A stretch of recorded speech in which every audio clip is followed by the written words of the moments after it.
ஓம் ஸ்ரீ குருப்பியோ நமக. தத்சத் ஸ்ரீ பரபிரம்மணே நமக. வெட்டவேலி பரம்பரையில் வந்த ஸ்ரீ நித்யானந்த சுவாமிகளின் பிரிய சிஷ்யராகிய கடப்பை ஸ்ரீ பரமஹம்ச சச்சிதானந்த யோகீஸ்வரர் அவர்களின் பூர்வ ஜென்ம இஜ்ஜென்ம சரித்திரம். முகவுரை. ஓ சகோதரி சகோதரர்களே, ஆகா, நமது காலம் எப்படி வியர்த்தமாய் போகின்றது! காலம் என்னும் சர்ப்பம் மரணம் என்னும் வாயை திறந்து கொண்டு நம்மை விழுங்க காத்து கொண்டிருக்கின்றது. கிடைக்க தகாத மாணவ ஜனனம் எடுத்து சொல்லக்கூடாத கஷ்டங்களை எல்லாம் அனுபவித்து கடைசியில் ஜீவன் இந்த சரீரத்தை விட்டு யம தண்டனைக்கு பாத்திரமாக செய்யும் அஞ்ஞானத்தை விட வேறொன்றும் இல்லை. ஆதலால் சகல துக்கங்களையும் ஒழித்து நித்யானந்த பதவியை அடைய வந்த மனிதன் நானே என்று பிரதி மாணவ ஜனங்களும் என்ன வேண்டும். இதைவிட வேறே நல்ல கதி ஒன்றுமில்லை. ஆதலால் சுலப ராஜபாட்டையாகிய பக்தி மார்க்கத்தை தெரிந்து கொண்டு அதுபோல் அனுஷ்டித்து வர இந்த புஸ்தகமே மிகவும் முக்கியமானதாக இருக்கின்றது. இதனால் திட வைராகியம் உண்டாகி அந்த வைராகியத்தினால் மோட்சம் என்னும் பதவியை தப்பாமல் அடையலாம். பிரபஞ்ச விஷயத்திலேயே மனம் சதா நாடிக்கொண்டிருக்கின்றது. இப்படிப்பட்ட பிரபஞ்ச விஷயங்கள் யாவும் கனவை போலதே அன்றி சத்தியமானது அன்று. ஆதலால் சாஸ்வத சௌக்கிய பதவிக்காக பாடுபட வேண்டுமே ஒழிய சிலது நாளைக்குள் அழிந்து போகத்தக்க வஸ்துக்களுக்காக பாடுபடலாகாது என்று அறிய கடவீர்களாக. ஸ்ரீ சர்வ பரிபூர்ண பரபிரம்மணே நமக. ஜீவ பிரம்மைக்கிய வேதாந்த ரகசியம். முகவரை. உலகத்தில் உள்ள ஜனங்கள் ஒரு மரத்தின் கிளையை குறிப்பிட்டு அதன் மத்தியில் காட்டும் மூன்றாம் பிழையைப் போலவும் ஆகாசத்திய சப்த ரிஷிகளின் மண்டலங்களை குறிப்பிட்டு வசிஷ்டரது பாரியை பவித்ரா சிரோன்மணியாகிய அருந்ததி தேவியை விவாக காலத்தில் குறிப்பிட்டு காட்டுவது போலவும் இந்த ஜீவ பிரம்மைக்கிய வேதாந்த ரகசியமானது சூட்சும சொரூபமாக இருக்கும் பரபிரம்மத்தை உபதேசிக்கின்றது. ஜீவ சாட்சியாகிய கூடஸ்தனும் ஈஸ்வர சாட்சியாகிய பரபிரம்மமும் தான் என்று அறியாமல் ஸ்தூல சூட்சும காரணங்களினால் உண்டாகிய தேகமே தான் என்று அபிமானம் வைத்து நான் பிரம்மன் என்று பிரம்மையடைந்து அநேக யுக வருஷங்களால் புருஷன் கால சக்கரத்தில் சுழல் காற்றில் அகப்பட்டு கொண்ட செத்தையானது கிருகிருவென்று சுழல்வது போன்று சுழன்று கொண்டு நானாவித ஜந்துக்களின் யோனிகளில் பிறந்து பிறந்து புண்ணிய பாவ விசிற கர்மங்களை செய்து கொண்டு சுக துக்கங்களை அனுபவித்து பிறந்து கொண்டும் இறந்து கொண்டுமாக இருக்கிறார்கள். பிரம்மமே நான் என்று தெரிந்து கொள்ளும் வரையில் ஜனன மரணங்கள் வந்து கொண்டே இருக்கும். ஆதலால் உலகத்தில் ஸ்திரீ புருஷ ரூபமாய் சஞ்சரித்து கொண்டிருக்கும் மானிட ஜனங்கள் எல்லாம் மாயையால் கட்டுப்பட்டு மிகவும் அகாத்தமான சம்சாரம் என்னும் பாழும் கிணற்றில் விழுந்து தனாசை என்னும் வியாதியினால் பீடிக்கப்பட்டு மின்னலை போல் ஷனனோம் உண்டாகும் ஸ்ரீ போகங்களின் அற்ப சுகங்களுக்குட்பட்டு எப்பொழுதும் வருத்தமடைந்து கொண்டிருப்பார்களே அல்லாமல் நித்யானந்த பதவியை கோரார்கள்.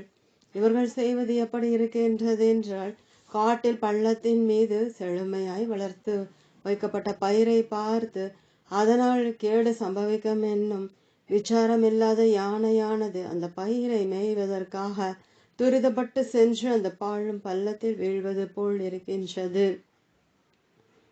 சப்தமாய் யாவருத்தோ நைவ தமசோ யாதி புஷ்கரே பின்னேத மகி சைகத்வ மேகமே வானு பஷ்யதி என்னும் சுருதி ரீதியாய் சப்தத்தினாள் சர்ப்பமும் ஸ்பர்சத்தினாள் சமிரி மிருகங்களும் ரூபத்தினாள் விட்டில் பூச்சிகளும் ரசத்தினாள் மச்சங்களும் கந்தத்தினாள் தும்பிகளும் நசிக்கின்றன.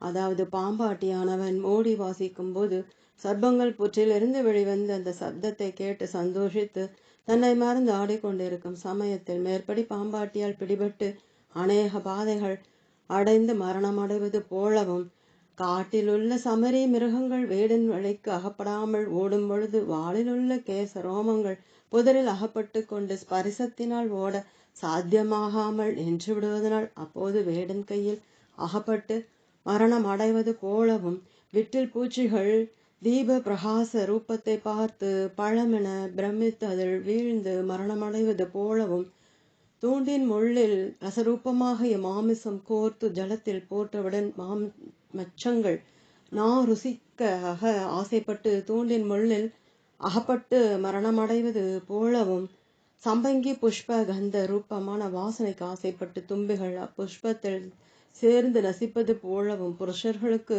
பூர்வ ஜன்மார்ஜித புண்ணிய விசேஷத்தினால் துர்லபமான மானவ ஜென்மம் உண்டாகியும் ஈஸ்வர பக்தி இல்லாமல் விசேஷ ஆசையுடையவர்களாய் சம்சாரம் என்னும் பாழும் பள்ளத்தில் விழுந்து நசிக்கின்றார்கள். ஆதலால் சின்னாளில் அழியும் இத்தேகத்தை நம்பி வீணாக காலம் கழித்து கெடாமல், இத்தேகம் எடுத்தது முக்கியமாய் மோட்சத்தை அடைவதற்கு எனவே தெரிந்து கொண்டு அதன்படி நடக்க வேண்டும். மோட்சம் என்றால் பந்தத்திலிருந்து விடுதலை அடைதலேயா. அபந்தம் பாஹ்யம் ஆந்தரம் என 2 வகைப்படும். பாஹ்ய பந்தமாவது எனது வீடு, எனது மாடு, எனது பாரியாள், எனது புத்திரர்கள், எனது புத்திரிகைகள், எனது சரீரம், எனது பூமி, எனது தோட்டம், எனது துறவுகள் என்று தனதல்லாத வேறு வஸ்துக்களை தனதாக பாவிப்பது. ஆந்திர பந்தமாவது காம குரோத லோப மோக மத மஸ்வர டம்ப தர்ப ஈர்ஷை அசூஷை இந்த குணங்களினால் புருஷனுக்கு பந்தம் உண்டாகின்றது. இந்த பந்தம் அஞ்ஞானத்தினால் ஏற்பட்டதை அன்று வேறென்று. அஞ்ஞானத்தை விசாரிக்கும் அளவில் இது காணல் நீரை போல் ஜீவனுக்கு அநேக ஜென்மங்களாய் வந்து கொண்டிருக்கும். காரண சரீரத்தின் வாசனையினால் இவனுக்கு தாரேஷனை பாரியாளின் மீது ஆசை, புத்திரேஷனை புத்திரர்கள் மீது ஆசை, தனேஷனை பொன் வெள்ளி முதலானவைகளின் மீது ஆசை. இவைகளை ஜீவ பிரம்மைக்கத்தில் எழுதியிருக்கின்றோம்.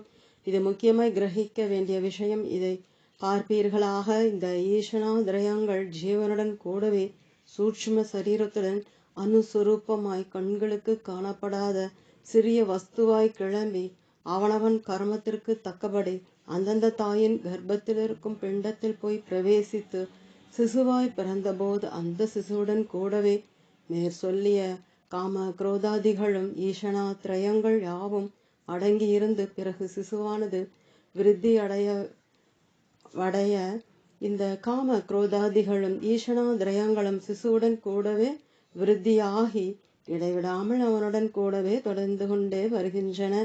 ஆதலால் நாம் எல்லோரும் சிறு பிள்ளைகளாக இருந்தபோது இந்த ஈசனாத்ரயங்களும் காம குரோதாதிகளும் நமக்கு இல்லாமல் இருந்தன. பிறகு நாம் விருத்தி அடைய இந்த ஈசனா திரவியங்கள் என்னும் ஆசா பாசங்களும் காம குரோதாதிகளும் நம்முடன் கூடவே விருத்தியாய் வந்தன. இவைகளை கிரமமாய் யோக சாதனையினாலும் ஆத்ம விசாரணையினாலும் போக்கடித்து சித்தாகாச ரூபமாகிய ததாகார விருத்தியில் நிற்பதே முக்தியடைவதென்பதாம்.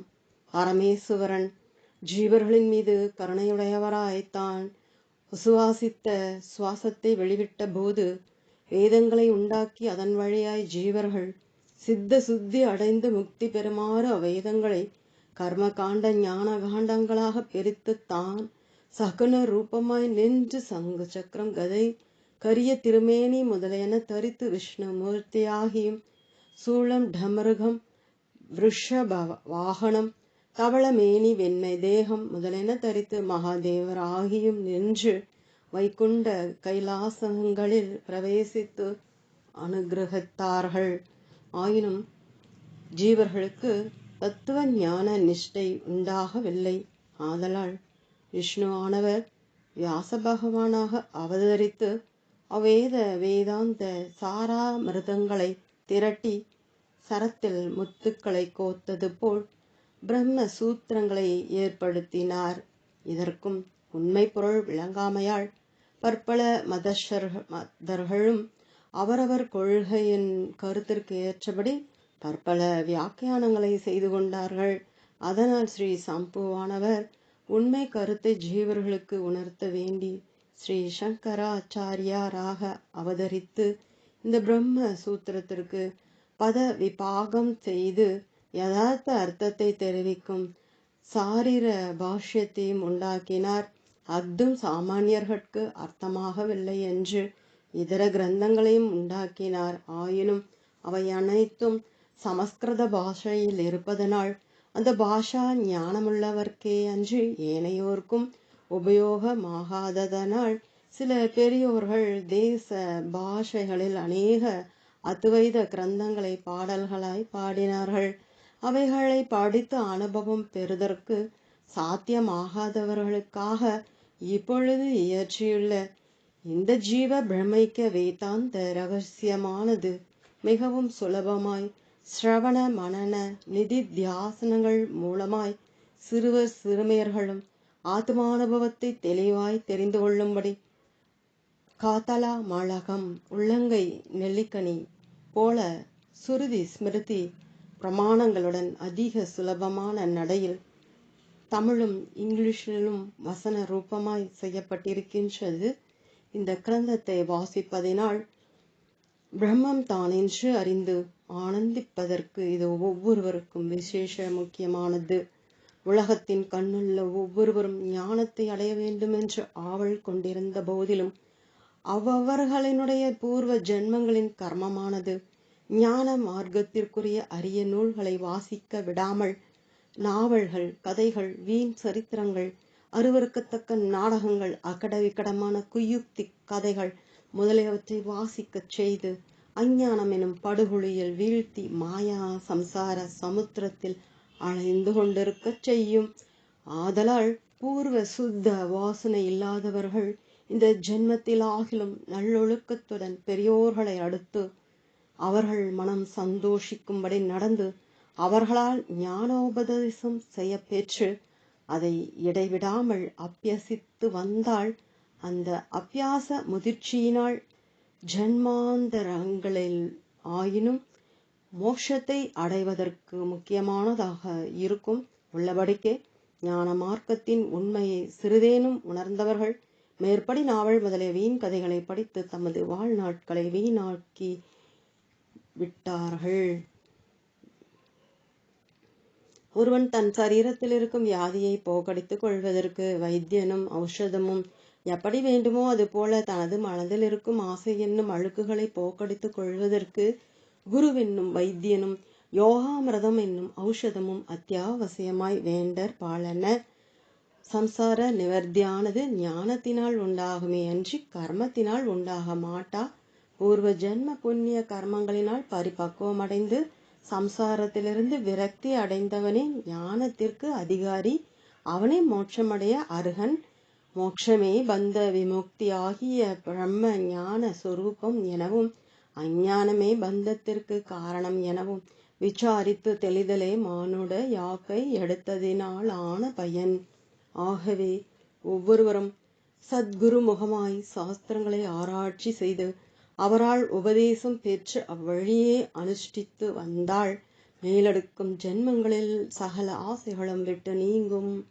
ஐயா, சத்குருவினால் தெரிந்து கொள்ளத்தக்க உபதேசங்கள் எல்லாம் இதில் உபதேசித்திருக்கின்றதென்றும் மோட்சமடைய அதிதீவிர பக்குவமுடையவர்களுக்கு இதுவே முக்கிய நூலாயிருக்கிறதென்றும் இந்நூல் வாசித்த அநேக புண்ணிய புருஷர்கள் மோட்ச பிராப்தி அடைவார்கள் என்றும் அவர்கள் அடைந்த மோட்ச பதவியில் தமக்கும் கிஞ்சித் மாத்திரம் லயிக்க வேண்டும் என்றும் அப்படி லபித்த புண்ணியத்தினால் தாம் கடைத்தேற வேண்டும் என்றும் உத்தேசம் கொண்டு கோயம்புத்தூர் ஜில்லா அவினாசி தாலுகாவை சேர்ந்த தேக்கம்பட்டி கிராமத்தில் இருக்கும் தேசிய கவுண்டர் பாரிய சௌபாக்கியவதி பொன்னம்மாள் இந்நூல் அச்சிடுவதற்காக ரூபாய் 500 ஈஸ்வர அர்ப்பணமாய் கொடுத்திருக்கிறார்கள். இந்த புண்ணியவதி உத்தேசம் கொண்டிருப்பது எப்படி இருக்கிறது என்றால், ஆலயத்திற்குள் பிரவேசிக்கும் மகாத்மாக்களினுடையவும் புண்ணியவான்களுடைய பாதங்களினால் மிதியுண்டு அவர்களின் பாத பரிசத்தினால் தாம் கடைத்தேற வேண்டும் என்று எண்ணி ஆலயங்களை கட்டி வைத்த புண்ணிய புருஷர்கள் எல்லோரும் கோபுர வாசற்படிகளிலும் மூலஸ்தானங்களிலும் பித்தளை படிகளிலும் சுற்றிலும் உள்ள பிரகாரங்களிலும் ஆங்காங்கு பெரியோர்கள் செல்லும் மார்க்கங்களிலெல்லாம் தம்மை போன்ற உருவங்கள் கல்லிலும் பித்தளை படிகளிலும் அடிப்பித்து வைத்திருக்கின்றார்கள். இப்படி வைப்பதற்கு காரணம் யாதெனில், ஆலயத்திற்குள் பிரவேசிக்கும் மகாத்மாக்களின் பாத ஸ்பரிசம் பட்டாயிலும் நமது ஜனனம் கடைத்தேற வேண்டும் என்னும் உத்தேசம் கொண்டு ஆங்காங்கு தம்மை போன்ற சிலைகளை அடித்து வைத்திருப்பது எல்லோரும் அறிந்த விஷயமே. இவ்விடம் அப்படிப்பட்ட சந்தர்ப்பங்கள் நேரிடாவிட்டாலும் மேற்படி பொம்மம்மாள் திரவிய சகாயத்தினால் வாங்கிய கடிதங்களில் பதிப்பித்திருக்கும் வேத வாக்கியங்களை மகாத்மாக்களின் வாக்கினால் உச்சரித்த மாத்திரத்தில் தமக்கு புண்ணியபலன் உண்டாகும் என்றும் மற்றும் சிலர் இந்நூலில் உபதேசித்திருக்கும் குரு ரகசியங்களை எல்லாம் அறிந்து அபியாசம் செய்து வரப்பட்டவர்களுக்கு மனோலயமாய் பிரம்மானந்தத்தில் சொக்கியிருக்கும் ஆனந்தம் தமக்கும் கிடைக்க வேண்டும் என்று எண்ணி இவ்வித தர்ம காரியம் கைங்கரியத்திற்கு பொருள் செலவு செய்ததாய் ஸ்பஷ்டமாய் தெரிய வருகின்றது. நற்குணமுடைய புண்ணிய புருஷர்களின் உள்ளம் எப்பொழுதும் இப்படிப்பட்ட சத்கர்மங்களிலேயே தமது திரவியத்தை செலவழிக்க இச்சை கொண்டிருப்பார்கள் என்று அறிய கடவீர்களாக. ஓ சகோதரிகளே, சகோதரர்களே, பாலும் நீரும் கலந்து பிரிக்க கூடாத நிலையில் இருக்கையில் அன்ன பக்ஷியானது நீரினின்று பாலை பிரித்து நீரை நீக்கி பாலை மாத்திரம் உட்கொள்ளுகின்றது. இதை செய்ய இதர பட்சிகளால் முடியாது. அது போலவே நூலை வாசிக்கும் சகோதரிகளும் சகோதரர்களும் முன் சொல்லி அன்ன பக்ஷியை போல் இந்நூலில் எழுதியிருக்கும் சத்து விஷயங்களை கொண்டு குற்றங்களை நிவர்த்தி செய்வீர்கள் என்று பிரார்த்திக்கின்றனன். இங்கினம் உங்கள் எல்லோருடைய சேமத்தை கோரப்பட்டவன் பரமஹம்ச சச்சிதானந்தன் கடப்பை. ஸ்ரீ சத்குரு பாதம் துணை ஜீவ பிரம்மைக்க வேதாந்த ரகசியம். விவாகம் முடிந்தது வெள்ளிக்கிழமை. நிஷேக முகூர்த்தம் செய்தது வெள்ளிக்கிழமை. சிவ பதவி அடைந்ததும் வெள்ளிக்கிழமையாம்.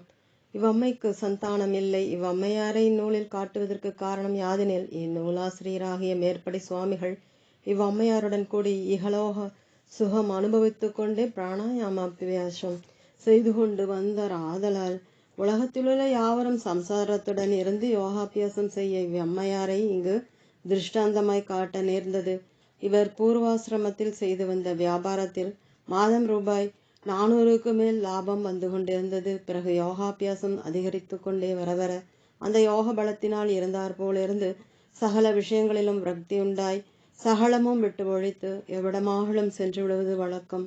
அப்போது இவ்வம்மையார் மேற்படி சுவாமிகளை தேடி கண்டுபிடித்து அழைத்து வந்து தன் வீட்டு பக்கத்தில் ஒரு ஏகாந்த அறையில் வைத்து காத்து வந்து தாம் இருவரிடம் கூடி அனுபவித்த சுகங்களெல்லாம் ஒழிந்ததே என்று மிகவும் மனம் நொந்து அந்த மனோ வியாக்குலத்தினால் வியாதி உண்டாய் பிராணனை விடும் சமயத்தில் தாம் பிரதி வெள்ளிக்கிழமை தவறாமல் விரதத்துடன் இருந்து செய்து வந்த ரோஜா புஷ்ப வர்ணமுடைய கிருஷ்ண விக்கிரக படத்தை கொண்டு வர சொல்லி சயனித்தபடியே அதை தம் இருகரத்தால் வாங்கி படத்தை முத்தமிட்டு கற்பூரம் ஏற்றும்படி சொல்லி, கிருஷ்ணா, எனக்கு வெண்ணெய் கொடுக்கின்றாயா, பால் கொடுக்கின்றாயா, தயிர் கொடுக்கின்றாயா என்று சொல்லி படத்தின் உருவத்தை பார்த்து கொண்டே பிராணனை விட்டுவிட்டார்கள். பிராணனை இவ்வாறு விட்டுவிட்டபடியால் இவ்வம்மையார் மிகவும் நல்ல கதியையே அடைந்திருக்கலாம். பிறகு அவ்வம்மையார் பந்துக்கள் யாவரும் மேல் விழுந்து பெருந்தொணை செய்து ஓ என்று கூச்சலிட்டு கதறி அழுதார்கள். ஆதலால் உங்கள் குடும்பத்தில் யாவரேனும் பிழைக்க மாட்டார்கள் என்று தெரிந்தால் அவர்களை பிராணனை விடுவதற்கு முன் ஒரு சுமை தற்பையை அறுத்து வந்து தயார் செய்து வைக்க வேண்டும்.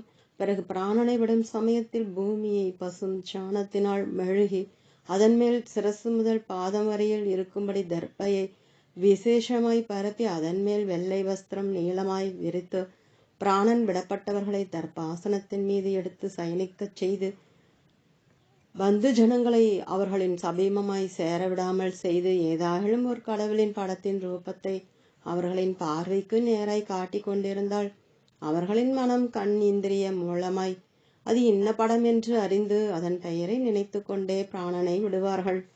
அப்படி விடுவதனால் அவர்கள் மேலான பதவியை அடைவார்கள். இப்படிக்கு செய்யாமல் பந்துக்களை அவர்களின் சபீமமாய் நெருங்கச் செய்தால் அப்போது இறக்கப்பட்டவர்களின் மனம் சம்சார பந்தத்தில் ஆழ்ந்து நிற்கும். அதனால் அவர்கள் மறுஜென்மத்தில் சம்சார துக்கத்தையே அதிகமாய் அனுபவிக்க வேண்டியதாய் நேரிடும்.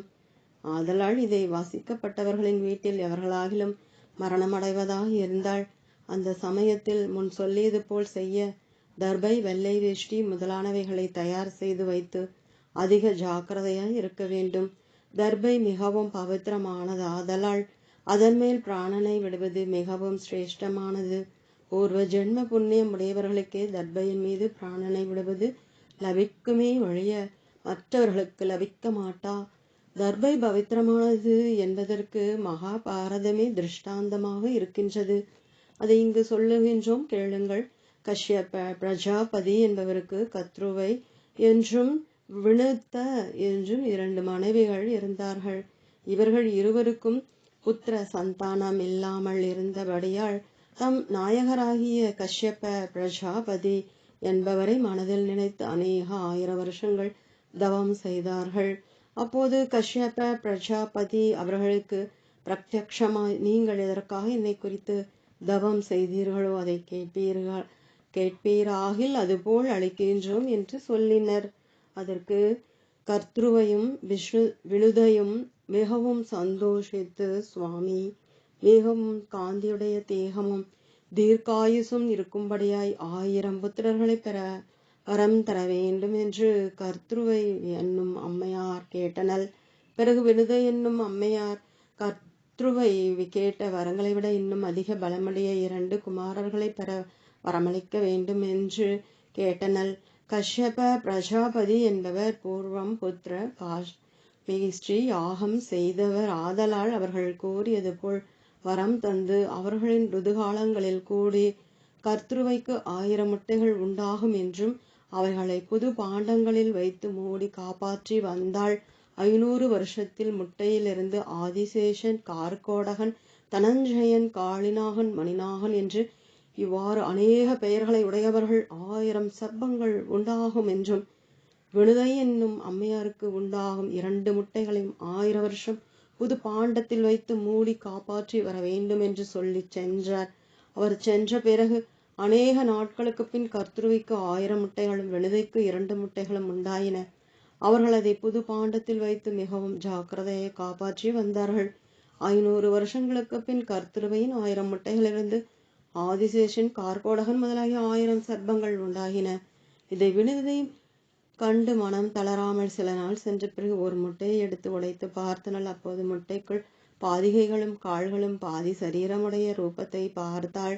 முட்டைக்குள் இருக்கும் சிறுவன் தான் சரியான அங்கங்களுடன் கூடி பிறவாததனால் தாயின் மேல் கோபித்து, என் அவயவங்கள் பூர்த்தியாக முன்னமே முட்டையை உடைத்தபடியால் நீ உன் தமக்கைக்கு 500 வருஷம் தாதி வேலை செய்ய கடவாய் என்று சாபமிட்டு, தாயே, மற்றொரு முட்டையை இன்னும் 500 வருஷங்கள் வரையில் வைத்தது தானாய் வெளிவரும் வரையில் காப்பாற்ற வேண்டும்.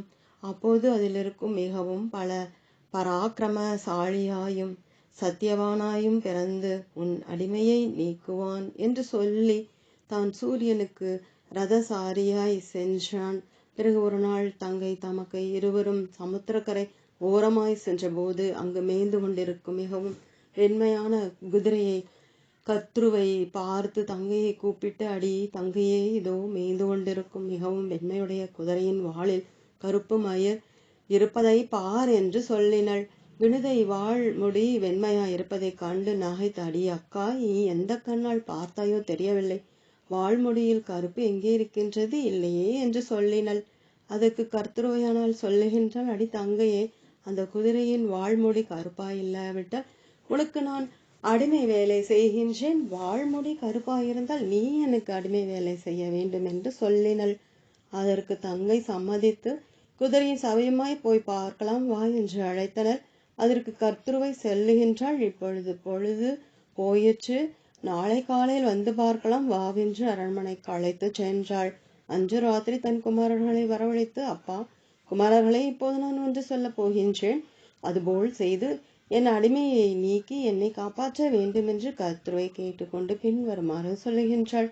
குமாரர்களே, உங்கள் சிறிய தாயாராகிய வினுதையும் நானும் சமுத்திர கரையோரமாய் நேற்று மாலை சென்ற போது அங்கு மேய்ந்து கொண்டிருந்த வெண்மை நிறமுடைய குதிரையை யான் பார்த்து அதன் வாள் கருப்பாய் இருக்கின்றது என்று சொன்னேன். அதற்கு அவள், கருப்பல்ல, வெண்மையே என்று சொல்லினள். வாள் வெண்மையாய் இருந்தால் நான் உனக்கு அடிமை வேலை செய்கிறேன் என்றும், வாள் கருப்பாயிருந்தால் நீ எனக்கு அடிமை வேலை செய்ய வேண்டும் என்றும் பந்தயம் போட்டுக்கொண்டோம். ஆதலால் நீங்கள் நாளை காலைக்குள் அக்குதிரையின் வாளை கருப்பாய் செய்ய வேண்டும். நீங்கள் அப்படி செய்வீர்களாகில் வினுதை எனக்கு அடிமை ஆவாள். நீங்கள் அப்படி செய்யாவிட்டால் நான் வினுதைக்கு அடிமை தொழில் செய்ய வேண்டும் என்று சொல்லினள். அதற்கு குமாரர்கள் யோசித்து, தாயின் வாக்கை மீறி நடக்கலாகாது என்பது சாஸ்திர பிரமாணமாயிருந்த போதிலும் அவளும் தாயல்லவா, ஸ்ரீ ஜாதியை நம்பலாகாதென்று எண்ணி சும்மா இருந்து விட்டார்கள். தாயானவள் இவர்கள் சும்மா இருப்பதைக் கண்டு மிகவும் கோபம் கொண்டு, என் வார்த்தையை கேளாத நீங்கள் இருந்தென்ன போயென்ன?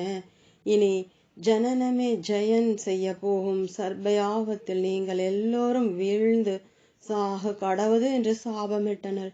அந்த சாபத்திற்கு கார்கோடகன் என்னும் சர்ப்பமானது பயந்து அதிகாலையில் சமுத்திர கரையோரம் சென்று அங்கு மேய்ந்து கொண்டிருந்த வெள்ளை குதிரையின் வாழ்முடியில் போய் சேர்ந்து வெண்முடைய வாழ்முடியெல்லாம் சுற்றி கொண்டு கருப்பு நிறமுடையதாய் செய்து விட்டது. மறுநாள் காலை கத்ருவையும் வினுதையும் சமுத்திர கரையோரம் சென்று குதிரையின் வாழ்முடி கருப்பாயிருப்பதைக் கண்டு தங்கையாகிய வினுதையை அடிமையாக செய்து கொண்டாள். மற்ற 500 வருஷங்கள் சென்றவுடன் வினுதையின் மற்றொரு முட்டையிலிருந்து மிகவும் அகலமாகிய ரக்கைகளும் விசேஷ பலமுடைய கருட பகவான் வெளிவந்து தாயை நமஸ்கரித்து நின்றிருந்தார்.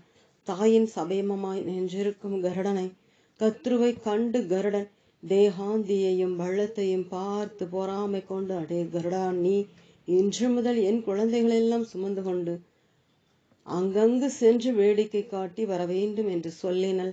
கருடன் அதுபோல் சம்மதித்து அவர்களையெல்லாம் தன் முதுகின் மேல் சுமந்து கொண்டு ஆகாய மார்க்கமாய் கிளம்பி அங்கங்கிருக்கும் வினோதங்களையெல்லாம் காட்டிக்கொண்டே வர, ஒரு நாள் சூரிய மண்டலம் சபீபமாய் சுமந்து கொண்டு போகும் சமயத்தில் சர்வங்களின் முதுகெல்லாம் தீச்சோடு கொளுத்தி விட்டபடியால் சூட்டிற்கு தாழாமல் சர்ப்பங்கள் எல்லாம் பூமியில் விழுந்து மூர்ச்சையாயின.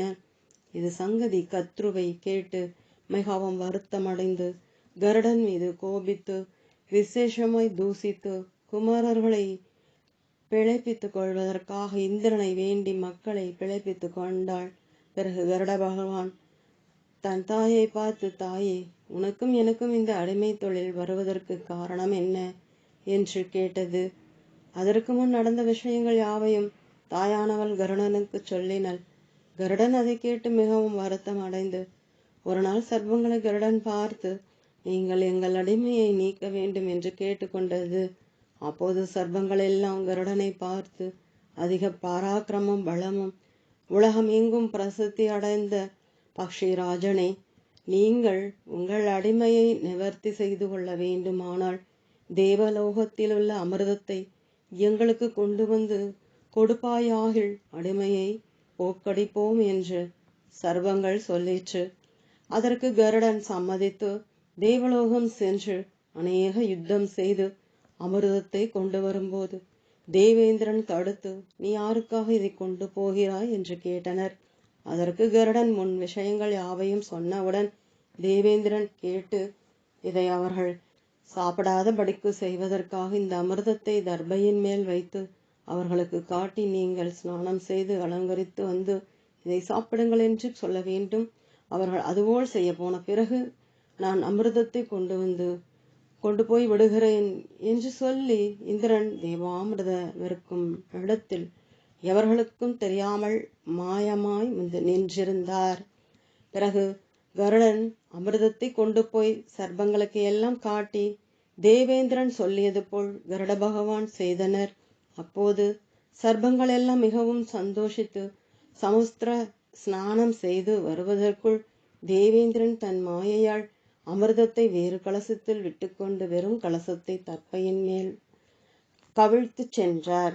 சர்ப்பங்கள் யாவும் வந்து பார்த்து அமிர்த கலசம் கவிழ்ந்து கிடப்பதை பார்த்து மிகவும் வருத்தம் அடைந்து நின்றதுகள். அப்போது தாயானவள் தர்பையின் மேல் சிதறி கிடக்கும் அமிர்தத்தை நாக்கினால் ருசிக்கும்படி செல்லினள். சர்ப்பங்கள் எல்லாம் அதுபோல் செய்தவுடன் தர்பை சர்ப்பங்களின் நாக்குகள் எல்லாம் 2 பிளப்பாய் பிளந்து விட்டது. அது முதல் எல்லா சர்ப்பங்களுக்கும் நாக்கு 2 பிளப்பாய் இருக்கிறது என்றும் அமிர்தம் தர்பையின் மேல் வைத்தபடியால் தர்பை பவித்திரமாயிற்று என்றும் மகாபாரதத்தில் சொல்லப்பட்டிருக்கின்றது. அப்படிப்பட்ட பவித்திரமான தர்பையின் மேல் மரண காலத்தில் பிராணனை விட வேண்டும் என்று பெரியோர்களால் தெரிய வந்ததை இங்கு சுருக்கமாய் சொல்லி முடித்தோம். தொடரும். ஓம்.